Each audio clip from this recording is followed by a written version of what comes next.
now. Okay, great. So welcome everybody. Welcome to the Inside Out Effect podcast, the still undeniable and self-proclaimed #1 personal development and healing podcast at 20 to 6 on a Monday evening. I'm your host, Stephen Jakes, the co-founder of the Inside Out Effect and also the healingthemind.co.uk. This is episode 31, and this week's episode is all about the stupid things that people do. That's right, we're all guilty of doing stupid things, and today we're going to go into a little bit of detail of those stupid things we do, both myself and my good friend Jonathan, and we're going to go into a little bit of detail of why we do those stupid things. So, but before we begin, I'd like to introduce my co-host, my good friend, my business partner, co-founder of the Inside Out Effect, creator of the DTO system and author of the book Decoding Pain, the Emotional Blueprint to Healing Chronic Pain, and also his new book, the DTO Handbook. He's also been responsible for a number of other of inventions like finding the singularity and discovering Kepler Planet 2222. I have the wizard from Whittam and the gorgeous and the lovely and the awesome Jonathan Shaw, my good friend. Hello, Jonathan. How you doing, my friend? I'm doing good. How are you doing? I'm doing good.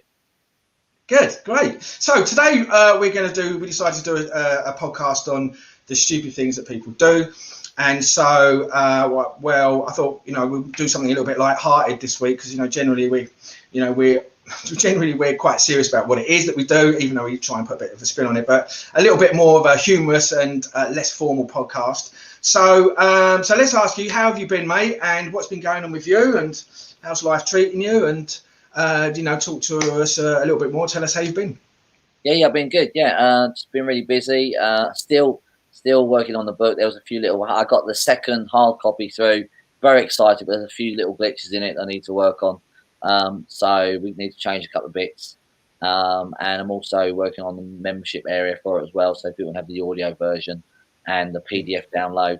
So I'm working on that and treating a few clients. I posted something on Facebook the other day about a lady who I treated who was suffering bladder pain. She suffered it for over a decade, and we got rid of that in about 6 weeks. Completely gone. I did see that actually, mate. It's quite an amazing achievement, actually. Yeah, she gave me a lovely testimony. It was really nice of her, and so that was really, really good.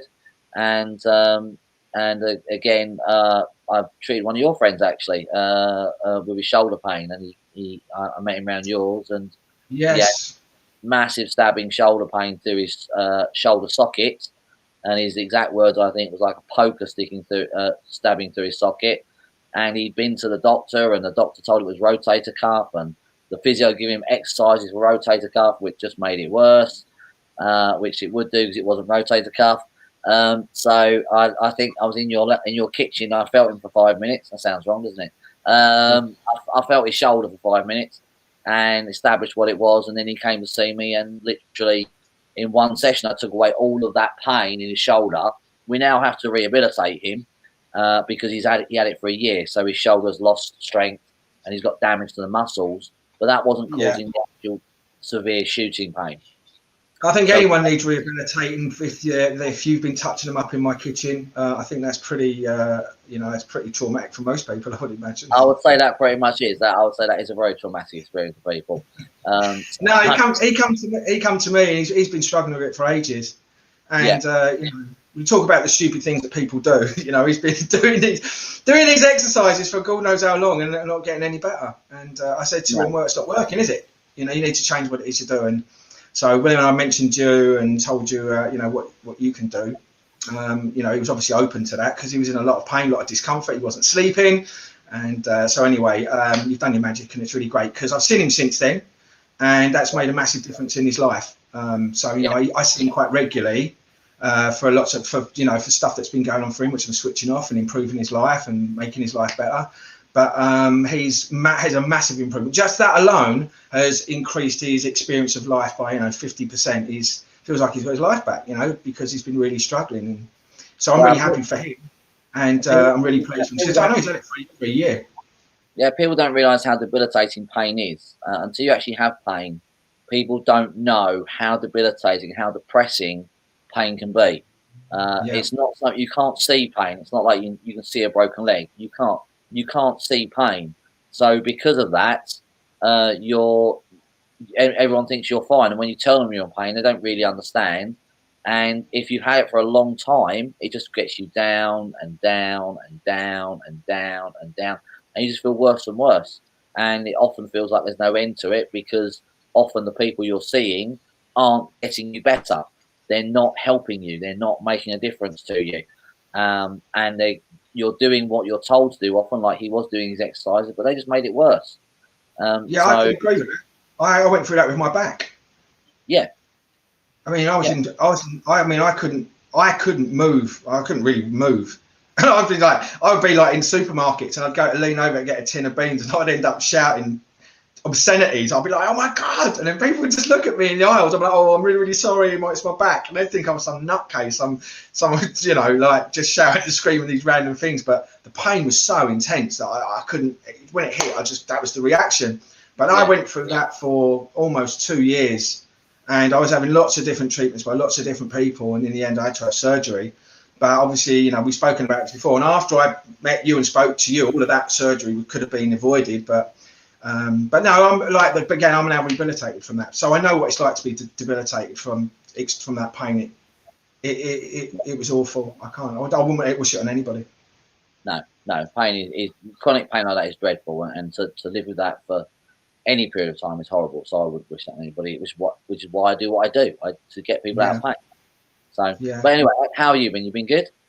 Yeah, I've been great, mate. Actually, I've this journey that we've been on for 2 years. And I think every podcast I say I'm in the best place ever, I'm the best place ever, I'm the best place ever. But right now, there's not really a lot right now, really, that's left. There's a few real small underlying issues, but I believe at the moment I've resolved nearly almost the majority of everything that's ever happened to me. So I'm in such an amazing place right now. How I feel, I'm just not getting triggered by absolutely anything. So I'm in a really, really, really good place, and that's really helping me, because now it's making what I do more ninja, because people are coming to me now, and I'm so clear in my head and energetically. I'm clear that I'm just literally going straight to whatever it is that is now, and I'm just getting the context of someone's problem like almost instantly, and then I'm able to literally remove that from them. I mean, I've had lots. The last 3 weeks since we've done our last, I've just been so busy. I've done a couple of videos. I went for a nice walk around Highlands, I thought I'd do a video about PTSD. I've done that, but I've just been really genuinely busy with clients and helping them out. I had a little bit of time off at the weekend, had a bit of fun. But generally, now I'm in a really, really great place. I've been switching off people's depression, and a lot of people have anxiety because of what's been going on with the current situation. Yeah, it's causing a lot of depression and anxiety, and people are coming to me, and I'm just literally getting rid of it. In most cases, I've been quite fortunate, but in most cases, I'm getting rid of the problem in one session. And then in that session, once I explain to them what's really going on for them and how their whole past is actually affecting them. We say, time's a great healer. Well, it's not. All that stuff is still there. And we say this over and over and over again. But unless you're willing to go there, and it's going to cause all your problems.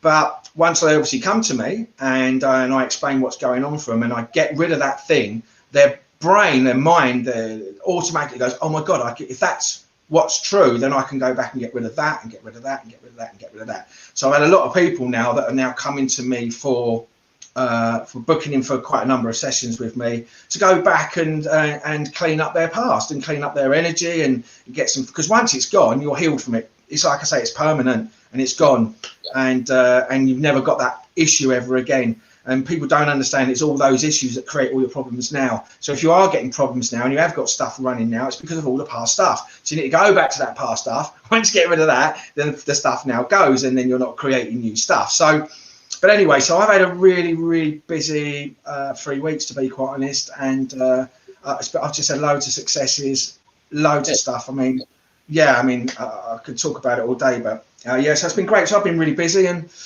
I've been looking forward to doing this podcast actually this week. So we're just going to have some fun on the podcast. We're going to talk about just the absurd things and stupid things that we all do. I know I've done quite a few stupid things in my time. I say no, Steve has. No, I'm faultless, mate. Of course, faultless. Yeah, absolutely. Never made any mistakes in my life. No, I've never done anything. His actual nickname is Mary Poppins. Yeah. Because he's practically perfect in every way. Yeah, I mean, the thing is, though, is that we go through life thinking, navigating life the way we do, and we're all so afraid of making mistakes and we try and cover it up and we lie to ourselves and we don't realise actually when we're doing it how stupid we actually look. I mean, that in its own way is stupid. The stupid thing we do is just lie to ourselves about, that when we're really unhappy, but we tell people we're happy or everything's really great. Oh, my life's brilliant. No, everything's brilliant. And actually just lying. It's just like, why are you doing that? It's just like, yeah, exactly. So that's one of the stupid things we do, definitely. I mean, I know I used to do that. I was so worried about having any chinks in my perceived persona. And actually what it does is it exposes more of you because, people have a bullshit detector and an authenticity measure. And, when you're not, people stick out like a sore thumb. I mean, I'd hate to think, oh, I used to look like and how I used to be. And it's cringeworthy, really. But, but that's the thing. We're brought up in this world where, it's all about blame and we can't have any faults. And ultimately, when we do stupid things, we want to blame somebody else or cover it up, so that's quite stupid. Yeah. So, that's a lot of things we do. When we do something stupid or behave in a stupid way, we often shout at the other person or we make excuses, don't we? And rather than accepting the responsibility that we did something stupid, we often end up blaming the inanimate object that is just sitting there doing nothing. And sometimes people don't know that what they're doing is stupid. They think that they're doing they think it's actually a right thing. They don't realise it's actually a silly behaviour to be doing. So, we're just going to point a few others out, a few that we've done, and a few that we see other people doing all the time that are crazy. And sometimes these behaviours, they actually stop you from getting help. They actually stop you from doing the right thing in the first place. It's really, really bizarre. So we are doing this for a reason. We're not it's not just about having a bit of fun and laughing at ourselves. It does actually prevent people from getting better. And some of the things that me and Steve wrote down the other day, when you say them out loud, they're mad. But people actually really play these things. We do all the time. It's like we do all the time, consistently. Yeah, I've had clients say them to me, and I'm like, it's bizarre. Oh, evening, Jane. Jane just said hello. Hello. Hope you're well, Jane. So what's one of the first ones you got written down on the list, Steve? I've got a list of I've been accumulating through because we was going to do this Friday, but obviously we were really busy, stuff was happening and whatever. So it was quite a benefit really because since Friday I've been able to double the amount of stupid things. They just kept popping in my head. I was like, oh my God, there's that and that. And I spoke to I had a couple of clients as well. And I said to them, this is what we're going to do. We're just going to do a podcast of stupid things that people do. And then they come up with a couple and added a couple. So the list has grown with the assistance of a few clients. And so we've got quite a comprehensive list now of stupid things, but I think they're all valid. And ultimately, I think we want to touch on them. So the first one I'm gonna bring up is you mentioned about shouting at inanimate objects. And it's your one. This is you, didn't you? Because you're, the guru of switching off responses, negative responses and reactions. The guru himself, the inventor of it. He shouts at his keys, or used to shout at his keys when he dropped my key. It's actually funny you bring that up because I actually dropped my keys this morning on the way out. I was just going out to put the rubbish down, opened up the front door, and I dropped them. And as I bent down, I remembered when I used to shout because I haven't dropped my keys for literally ages. And I remembered how I used to shout at my keys whenever I dropped them. It just brought a little smile to my face that I no longer felt the need to blame my keys for me dropping them on the floor. As if the keys were somehow leaping out of my hand going, no, I don't want to do it. Leave me alone. As if the keys, somehow fighting me and pushing me away. But I did used to blame my keys for things, which was very, very stupid. Daft thing to do.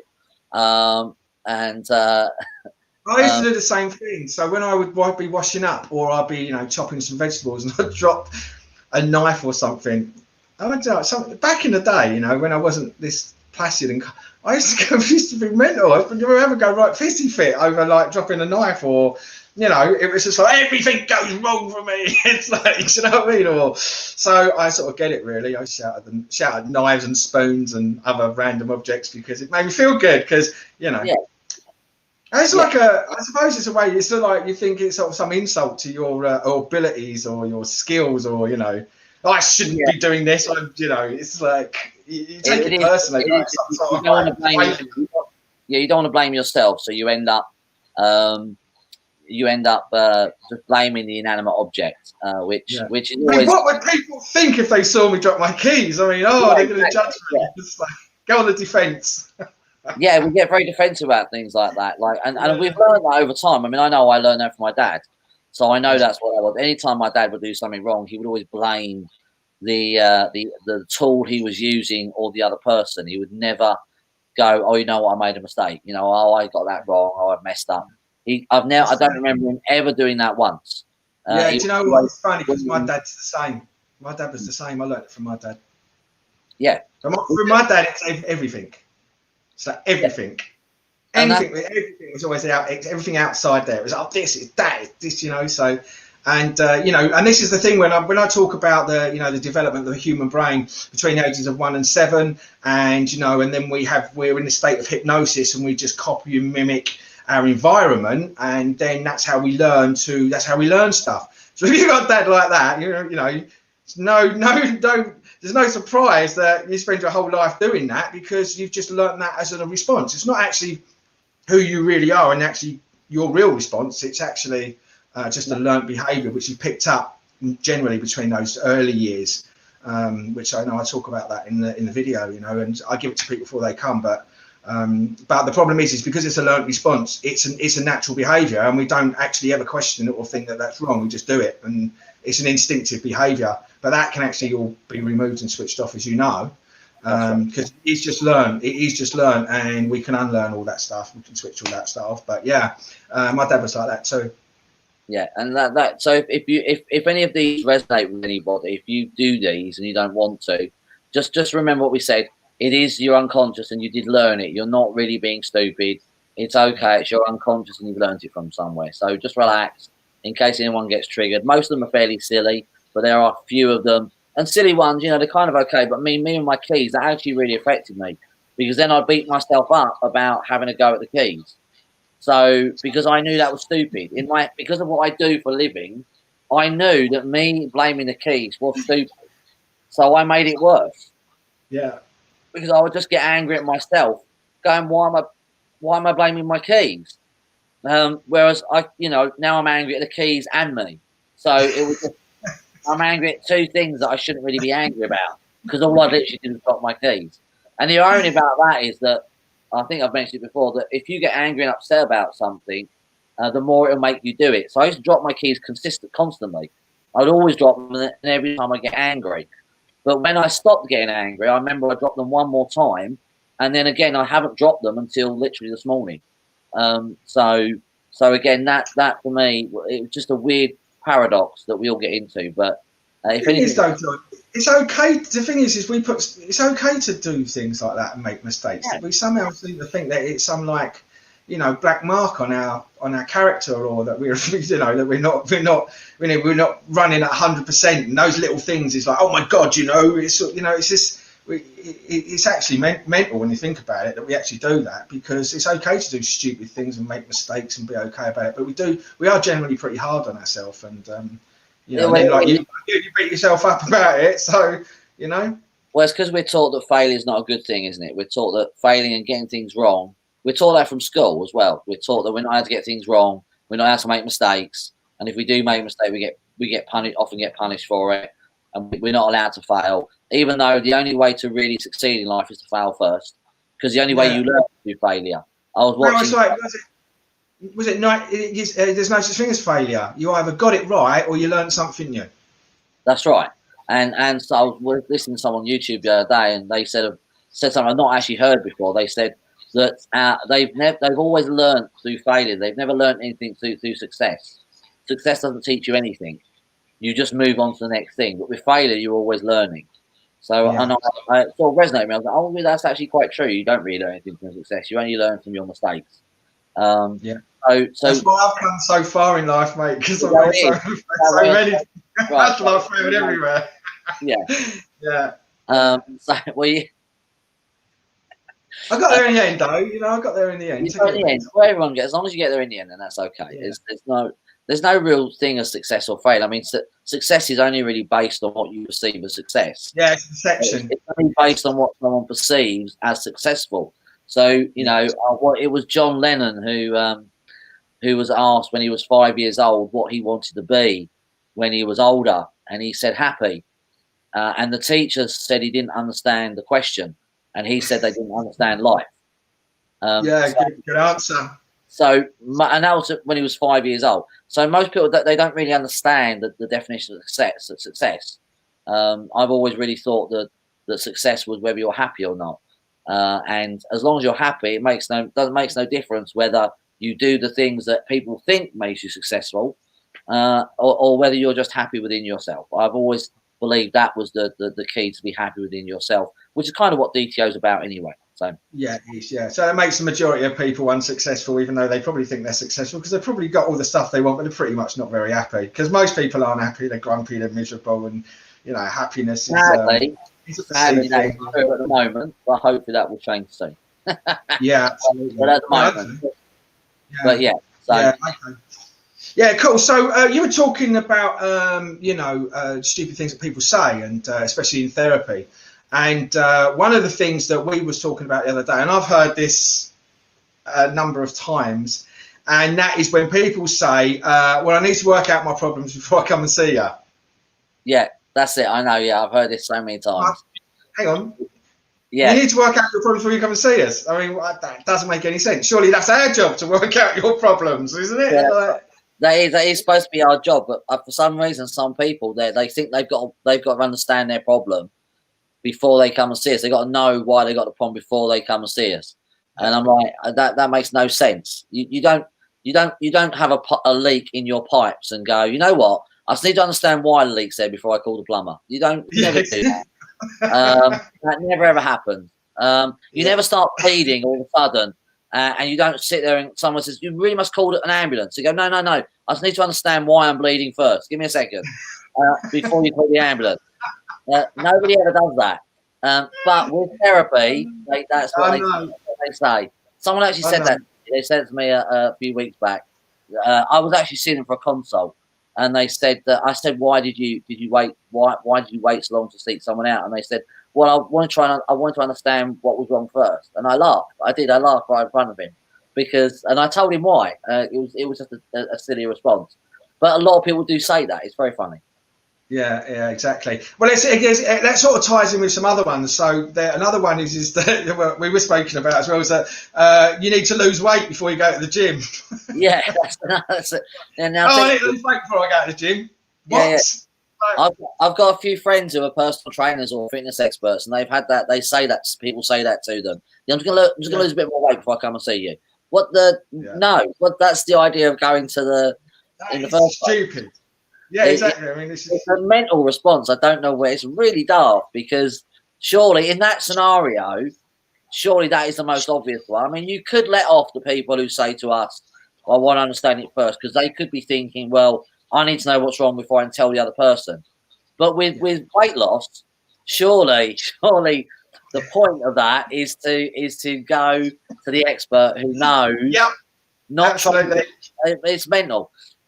But I hear sort of things like that all the time, and it's frustrating sometimes because you can hear their language. Because when you actually hear that from somebody, you think, what are you saying? Do you realise what you're saying?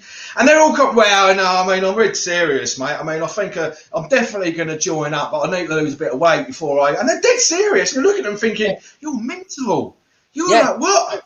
Yeah, but they're dead serious. They don't even see that they're being stupid. They don't hear it. You can hear language plain as day, and they don't hear what they're saying. They don't hear what they're actually saying to themselves. And we can all be guilty of that sometimes, and I totally agree with that.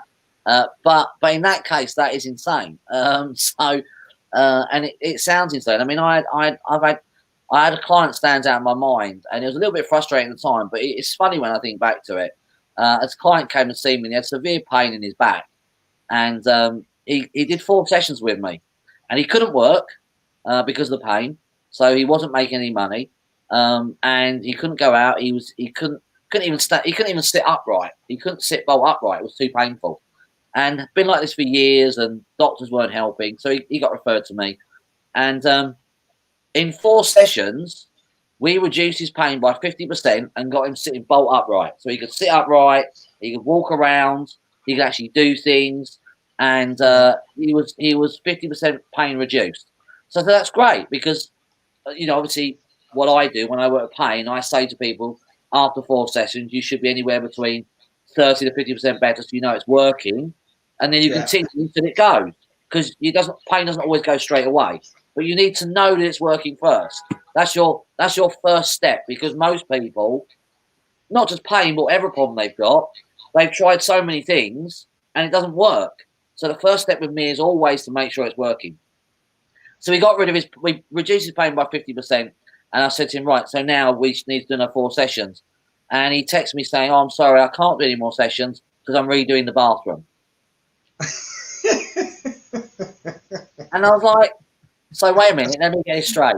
So you can't make any money because you can't work. So the money you've got left, rather than improving your health so you can go back to work and make more money, you're going to spend that little remaining money you have on redoing the bathroom. That is perfect common sense. All right, that is genius. I had a similar client a few months ago, pretty long in a few months ago, but anyway, we was making real progress. She was in a really bad way, actually. She was like, when she got to me, she was in a really bad way. We did 2 or 3 sessions and we'd make massive progress. So when you hit that rock bottom, well, I'd taken her in 3 sessions, I'd got her right back up to here. And so she was out of the hole and she was really making progress, and we just uncovered what was the cause of all the problem. And then she booked in for the next session, and then she said to me, oh, I can't come and see you next week because she said, oh, the most important thing for me is to get better. It's affecting my work. I'm having time off work. It's ruining my relationship. Like, it was just really having everything, every area of life. And then after the 3rd session, she contacted me and said that she couldn't come because she had to take the cats to the vets, and the cat needed all this work doing. And I'm like, well, I get we've got to look after our pets, but surely you're more important. And so she stopped her own healing and her own well-being because she had to take the cats to the vets was more important. And that's just the sabotage kicking in. I think that's when we have a lack of self-worth, really, and don't think that we're worth it, because the bathroom, the kitchen, the car, whatever it is far, far more important than how happy I am and making my life work. So that is something that they do put their external things above themselves. The kitchen, the car, the job, the person. They're always putting everything outside of them above themselves, rather than taking care of themselves first. And that's not one of the stupid things on our list, but it is one of the things that people do. And it does come down to your sabotage, as Steve said. It comes down to guilt and shame, which is a shame in itself, because people don't realise there's no point having those external things if you're not healthy enough to enjoy them. And there's no point helping other people if you're not fit enough and healthy enough to help them. But it's what a lot of people end up doing, because we're all taught to do things for others and not put ourselves first. And it's totally okay to do things for others. I totally believe in service and helping people, because that's what I do.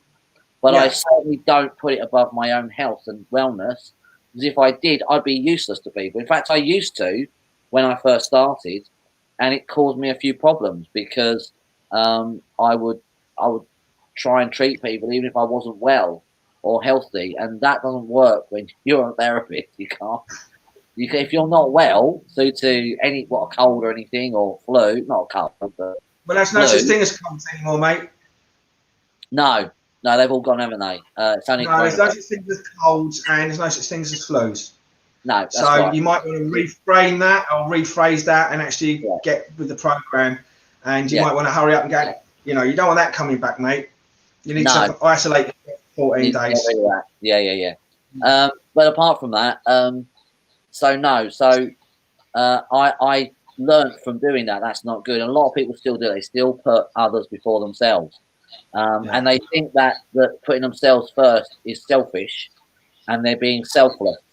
But actually, that's not the case. They're actually just being detrimental to themselves and the people around them. So in the coaching program that we do, or I do, or you do, or we do, or used to do, there's two types of selfish. There's good selfish and there's bad selfish. Yes. You know, and people don't understand that there is two types of good, there are two types of selfish. There's bad selfish is when you're doing something just for you, and you know, like, and it only affects you, and that's just about you. And then there's good selfish where you're actually doing something for yourself, where it actually benefits other people. So, you know, for example, coming and having your anxiety switched off, paying all that money or whatever it is you investing in yourself to get your anxiety switched off, or your limiting beliefs, is actually a good selfish, because once you've got rid of that, that now has an impact on other people. It'll impact your family, it will impact your friends, it will impact it has a much more broader perspective. And people really struggle with, I'm being selfish, but they don't realize there's two types of selfish, and there's good selfish and there's bad selfish. And you know, and I think that's where a lot of people trip up, because they put selfish in a box, which is just selfish is bad. Well, yeah, there's that. But the other thing is that most people don't realize that, because they don't really think about it, that when they're doing things for other people, it's because they want people to like them, and they want people to think they're a good person, which by its very sense is selfish. They're doing it for selfish reasons. Yeah, they're not doing it for other people. They're not doing it to be kind to other people. They're doing it because they want to feel good about themselves, and they want other people to feel good about them. That is selfish. So actually, by helping people all the time, you are actually being very selfish, because if you're doing it for the wrong reason.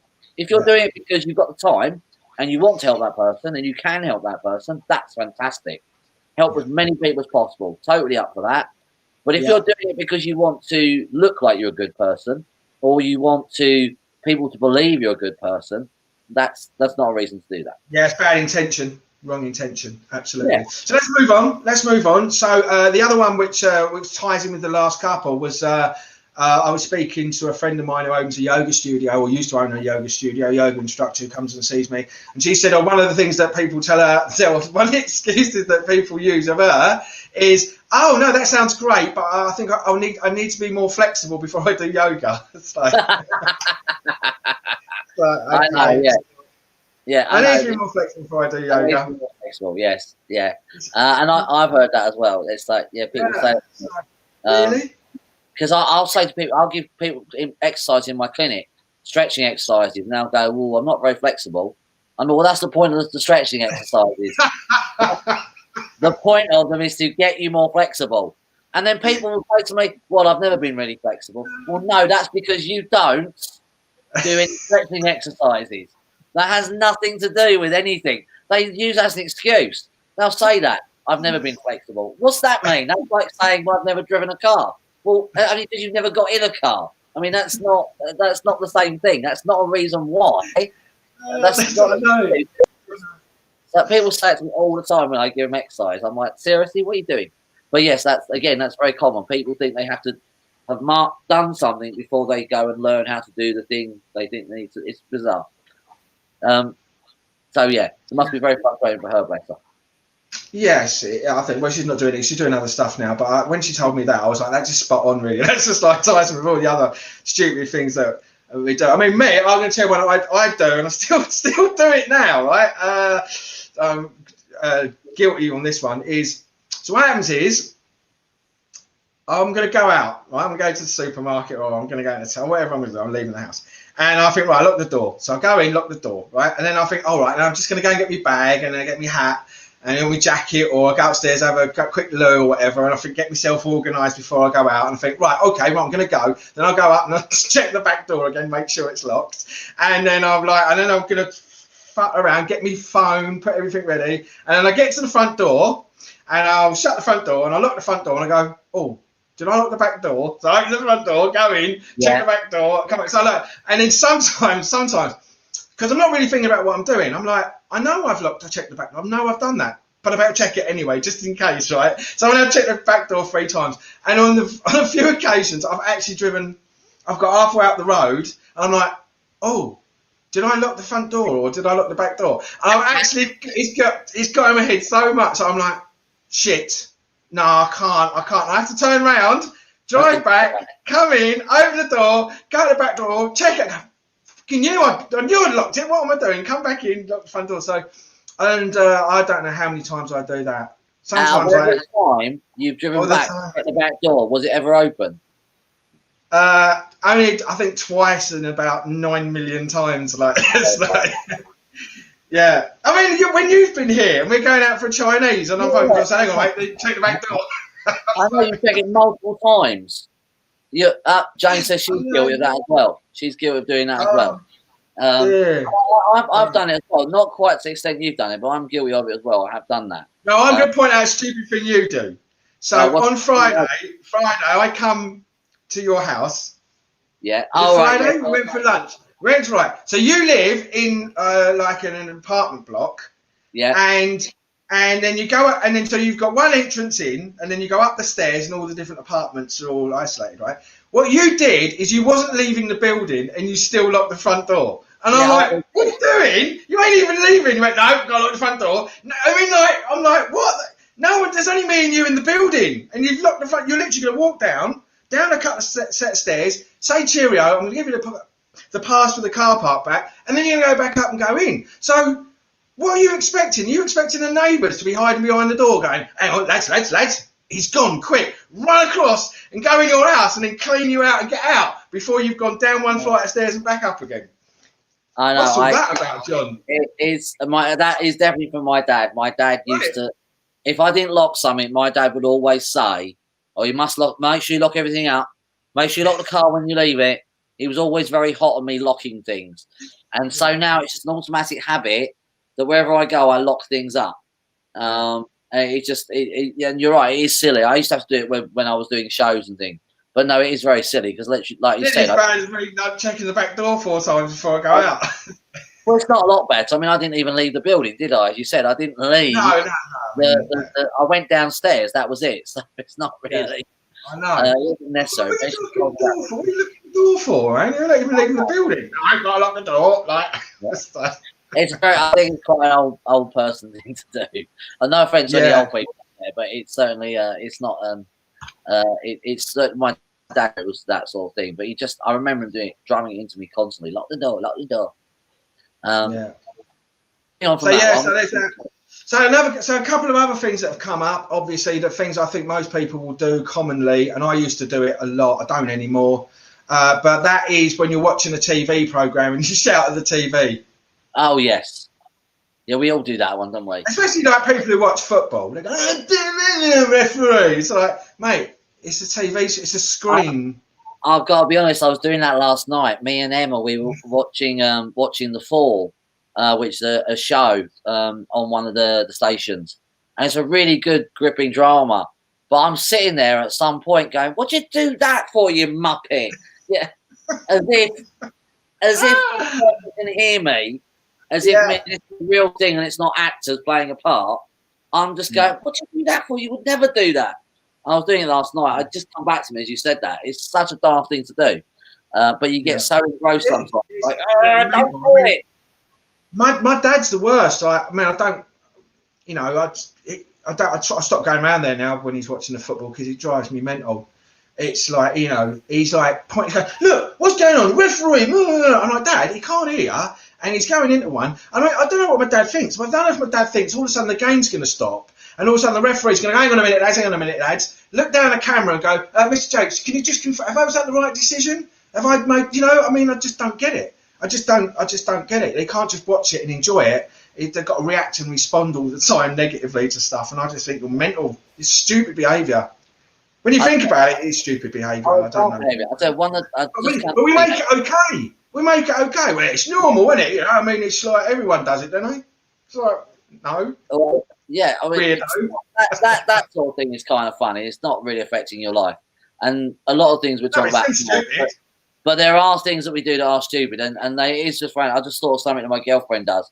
she likes watching horror movies apparently, but every time she watches one, she gets scared to death.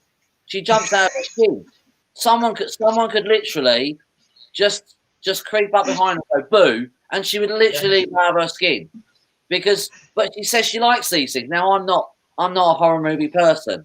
It doesn't really bother me. I don't think they're that great, but I can sit through a horror movie and not really be frightened by it. Whereas she says she loves them, and yet every 5 minutes, oh my god, and she's jumping on me. I'm like, what are you doing? Why are you watching if you're this scared? I mean, it's just bizarre behaviour. And she was actually watching something the night we weren't together, and she was watching. I think she was watching The Fall, and she was at her place, and I was somewhere else, and she was messaging me going, "I've just checked the door 10 times to make sure it's locked." I'm thinking, what? Why? She learned that from me. She's learned that from me, mate. She had a couple of sessions with me. Learned that from me. I mean, it's addictive. I don't know, but why would you watch it if it's scaring you that much? I mean, that's just mental behaviour. But she does. But don't tell her I told you that, because she's probably watching now anyway, mate. So it's on film now. It's on video. Damn, get away from it. Yeah, I'm not getting away from that one. Anyway, what else do people do? Well, I mean, I've got loads of ones here. I mean, like, there's a few here. So where are we going to go now? Oh, this is another good one. This is another stupid thing that people do. People who go up to actors in the street, they see an actor, and then talk to them about as if they were the character. Yeah. Yes.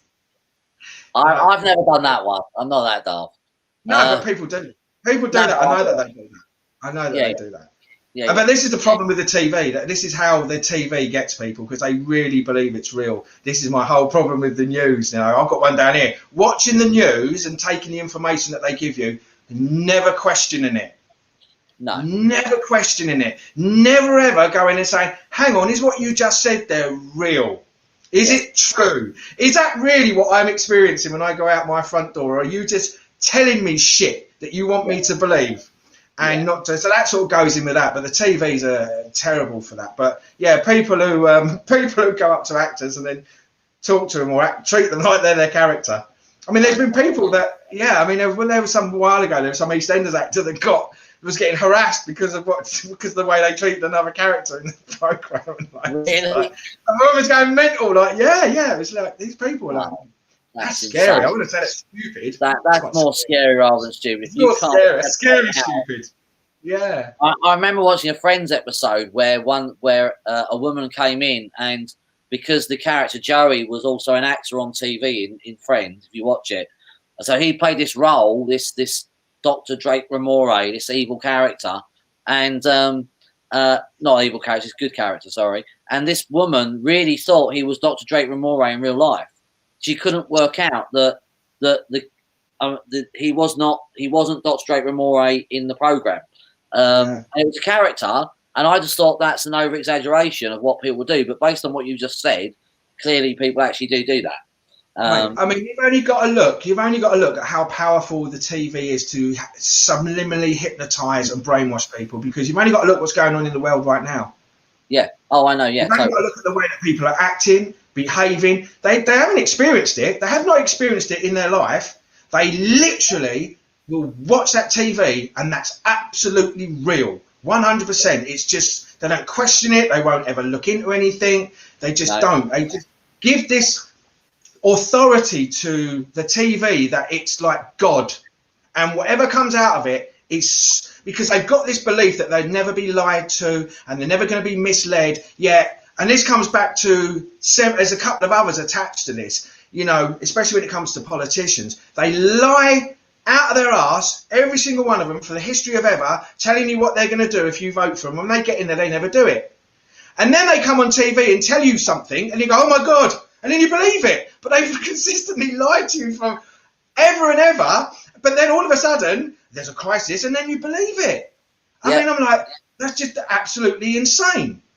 And this is the whole point about never. But believing, I just find it absolutely gobsmacked, and just how easily manipulated and controlled people are when it comes to that, because it's on a screen, it's on a TV, and for some reason the human race, the people, have given this authority to the TV as if it is the be all and end all of reality and whatever. It's an entertainment box.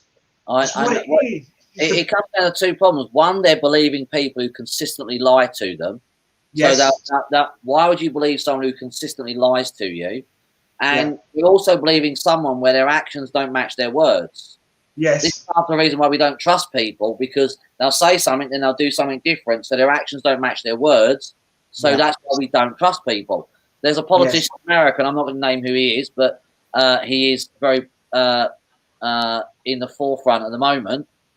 In American politics, and they have, when he's run for president 3 times in the past, not got anyone anywhere. And in the past, when he was a politician, because he's been a politician for like 50 years, they actually show clips of him where he actually lied blatantly when he first became a politician about his qualifications.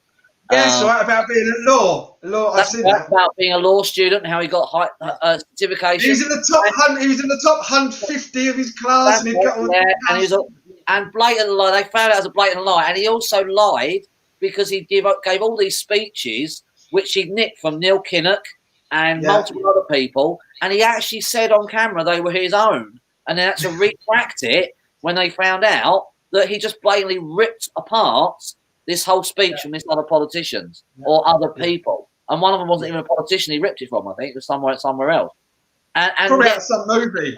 Man is now trying to run for president again, and people are not going, wait a minute, he lied all the way back when he first started.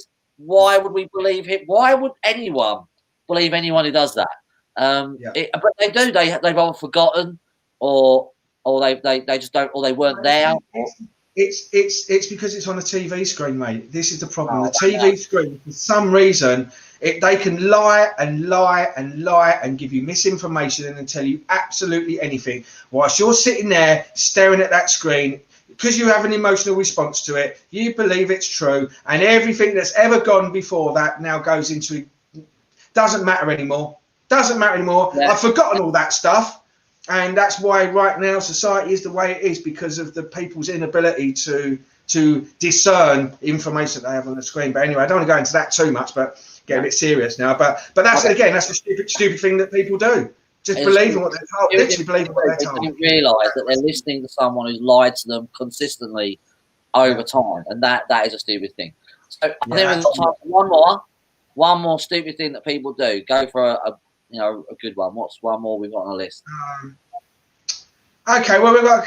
Oh, this is a good one, right? So I'm going to do 2 quick ones. One is so this is from a friend I was speaking to just before the program, and I was talking about the podcast, and she said, "Oh, I've got one." She goes, "What about people that clean their house before the cleaners get there?" Oh yeah, my girlfriend does that. That's hysterical. Yeah, I'm like, yeah, that's good. I don't do that because I'm pretty good, and but I don't clean my house before the cleaners come. Never. No, my girlfriend does that. She says, well, I want it to look a bit tidy. I don't want to deal with all the mess. I'm like, that's what the bloody cleaner's for. She's there for the... I have a cleaner. Yeah, but what would people think, Jonathan? I wonder what people think. It's like, what the hell? It's crazy behaviour. But yeah, that is something they do. And what was the other one? Keep doing the same thing over and over and expecting a different result. Oh, yeah, that's a classic, yeah.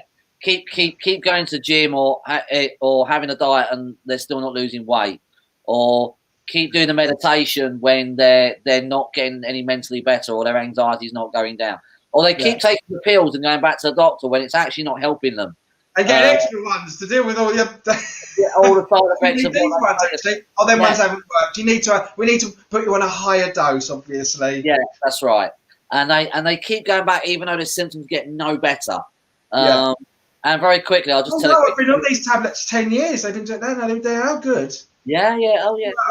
I've got to tell a story of our friend Jackie, who was out at a networking event.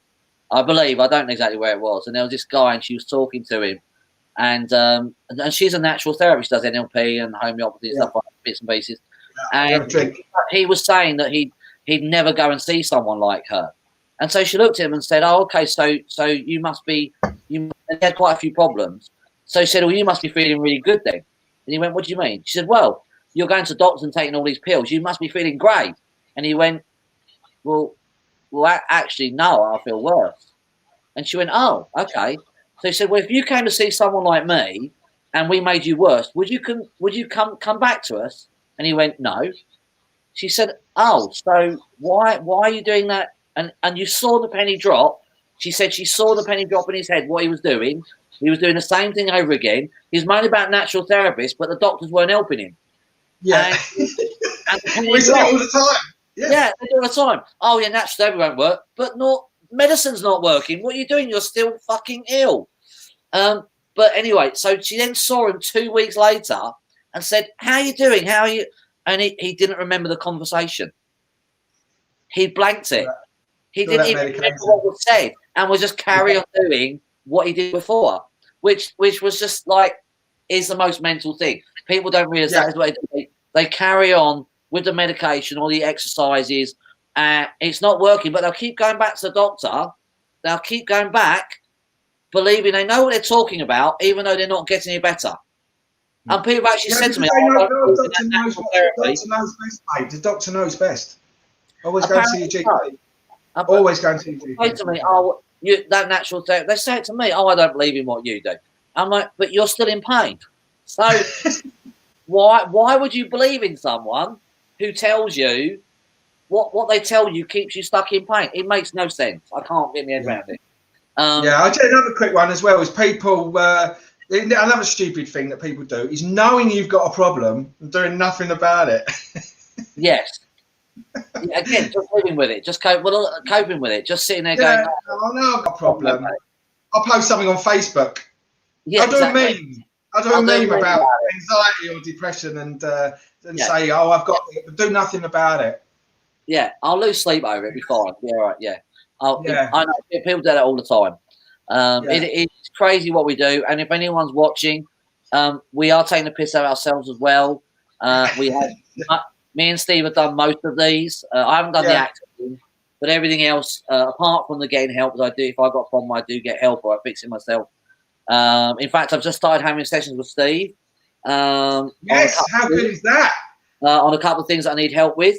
And, the man himself is now coming to me. I feel privileged. To say that he's absolutely brilliant, and if you need help, he is the man. He's very good, and he's very good. He's working wonders. So that's absolutely brilliant. And nobody's perfect. We all have issues come up in our lives. We're all human. We all have things come up from time to time, and something came up for me recently. And instead of trying to find it myself this time, which is what I usually do, but I felt that after trying to do it myself, that I need a little bit of help, and I wouldn't go to anyone outside of DTO necessarily, but Steve has done an amazing job using DTO, and I'm really proud of him. You know, I taught him how to do it, and he's learned it really well. He's put his own spin on it. He's very good at it, and I'm really proud of him, mate. Well done. No, thanks, mate. I really appreciate it. I couldn't believe it when you asked me on Friday, and you asked me. I was like, oh, I didn't know. I felt I've reached the pinnacle of. I don't think I can get any higher, really, when the man himself. So I felt really privileged, and thank you for helping me. And obviously, you know, you've been helping me for 2 years, so I mean, it's nice to return the favour. In all fairness. I mean, I'm only where I am now because of you, to be quite honest. And so to be able to help you on your journey, it's a win-win. It's a win-win. Well, in that case, could you retract your invoice? Because that's Jane put. I think when we was talking about people who know they've got a problem, don't know anything about it. Jane put my husband with a laughing face. So that's actually everyone's doing it. And they'll just make up bullshit excuses for not. Oh, I can't.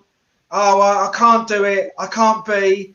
I did a thing, it's a belief. And underneath it, I did a post, I think, on Friday or Saturday, talking about how your beliefs get in your way. And if you find yourself saying, I can't be, or I can't do, or I'd love to, but I really want to, but as always, underneath that, there's a guilt and shame. Or every time, 99% of the time, there's a guilt and shame underneath it that stops you doing, having, being the person you want to be, having the relationship that you want, doing the thing that you want to do in your life, anything, it'll always be something that you. And the thing is that when you realise that guilt and shame is just an illusion, it's not real. And if you know that, and then you can, I know it's difficult because it's running, but when you know that, you can take the right action and to resolve it. We stay stuck in situations that we shouldn't do because of our guilt and shame, but they are illusionary. They are illusionary. So I just wanted to point that out because I see a lot of it, you know. Yeah, they do. That's right. Yeah. James just said, no, he always says he knows what it is. A lot of people do that, don't they? They always know what it is. Yeah. Oh, of course they do. But no, apart from everybody that comes to me, when they tell me what it is, I go, actually, it's not that at all. And I'm right 100% of the time. No, exactly. No. Most people don't know what the problem is. But guilt, that's the problem because people don't realise guilt and shame is under everything. So that's part of the problem. They don't realise, as Steve said about guilt and shame, it is under most things. So it was under me dropping the keys. Under dropping the keys was lots of guilt and shame. That's why I get angry at myself. It wasn't. I didn't switch off the anger. I switched off the guilt and shame that I had running underneath it. The anger was irrelevant. It was a surface emotion that I was projecting. And people don't realise all those emotions, as Steve said, that we project are not the root issue. It's the guilt and shame underneath it. So, and the problem is as well, when we have an emotional response to something, we just, and I say this all the time, we make up shit and we believe the shit we make up. And so if we think we've got a problem, and we have that response, oh, I know what it is. Now you're making shit up. You're making shit up now because you don't know what the problem is. And what you're going to do now is you're going to spend all your time resolving an imaginary problem. Now that is stupid. Yeah, that is. So you're going to resolve. Let's create an imaginary problem and solve it. Yeah, you're going to try and resolve the problem that you think it is when that's actually not the problem. So you just end up stuck with the problem. And after a year of trying to solve that problem, you know better, but you then keep trying to solve that problem. Yeah. Or make up some more shit and try and solve that. Solve that, exactly. Yeah, it's very funny. Again, I will say if anyone's watching this, we hope you liked and shared it. Jane agrees. We hope you like and share this. But if anyone's watching this, we're not here to offend. We are laughing ourselves as well. These are stupid things we do, and we just want to point it out. So maybe one of you will go, oh my God, that I'm doing that. Maybe I'll stop doing that and seek out some help. Regardless whether it's with me and Steve, it's irrelevant. But if you are doing something, especially with your health, like one of the things that we've said, maybe you might want to spot that and become aware of it and stop doing it and seek out the right kind of help. I think we should wrap it up. There is anything you want to say extra on the end of that? Well, not really. Got nothing more to say. No. Other than obviously, if people want to reach out to me, they can go to my website, which is healingthemind.co.uk, or you can get me on inside-outeffects.co.uk. You can message us through our Facebook page, which is Facebook at Inside Out Effects, or message me directly. Really, I can resolve pretty much any problems really now. It's not really anything I can't deal with other than the physical pain stuff, which is really your forte, really. But if it's anything to do with anything, especially limiting beliefs, a lot of the beliefs, our belief systems that keep us stuck. And, one thing I've been working with a lot of people, some really successful people that have got hardly anything wrong with them, but they're blocked and stuck on things. And as soon as I switch stuff off, their life instantly works. I mean, they got a guy who's really successful when he started a new business and it wasn't working and it wasn't taking off for him. And he was getting loads and loads and loads of issues. And he come to me for one session. And once I switched off all of the responses, his beliefs about how the business should go, the next week, he absolutely smashed it. He absolutely smashed it just by changing his beliefs. His energy changed, and all of a sudden he went from getting 19 no sales to 8 the next week. So that's a massive turnaround just by changing his beliefs and his energy and just changing what's going on in himself. So it's not just the people that are in trouble. I can help people that are just struggling with things in life where things aren't working for them. They haven't got depression. They're just struggling with things, their beliefs about their business and stuff, and removing those blocks, financial blocks, or energetic blocks, or just beliefs about their business, why things aren't working. I've got quite a lot of people that I help with that. So reach out to me if you want any help from me, and you can do that through the websites that I mentioned, or through Facebook. Cool. That's about it for me. Colt, if anyone wants to speak to me personally, then you can go to www.thedtosystem.com. or you can reach out to me and Stephen through www.inside-artifacts.co.uk. I hope you like that, guys. Share that video as many times as possible. Let people listen to it. We enjoyed that. We enjoyed taking the mickey. Jane says thank you. Have a great evening. Thanks, Jane. You too. And we will see you on the next podcast. We're not sure what it's going to be yet, obviously. We don't know what we're doing, but we did say we was going to redo the Sabotage podcast because it cut out after about 40 minutes, and there's a lot of information we left out there. All the good stuff was at the end, so we might want to think about doing that, visiting that. We'll redo the Sabotage podcast in a couple of weeks. And one more thing, I'll quickly say that if anyone wants to learn DTO to start switching off their own stuff, then you can go to www.dtosystems.com, and there's a free mini online training to introduce you to the basic steps of DTO. But I will say, if anyone needs real help, if you've got a real big problem, then you need to seek out either me or Steve to help you do that. Have a great evening, everyone. Have a great what day are we? Monday. I was going to say have a great weekend, but not. Have a great week. Just have a great weekend. Yeah, that's a stupid thing you do. Because I'm not thinking. Have a great week, and we will speak to you real soon. Take care, guys, and thanks for everyone who joined us. And we'll speak to you soon. Take care. Bye. Cheers. Bye. Bye.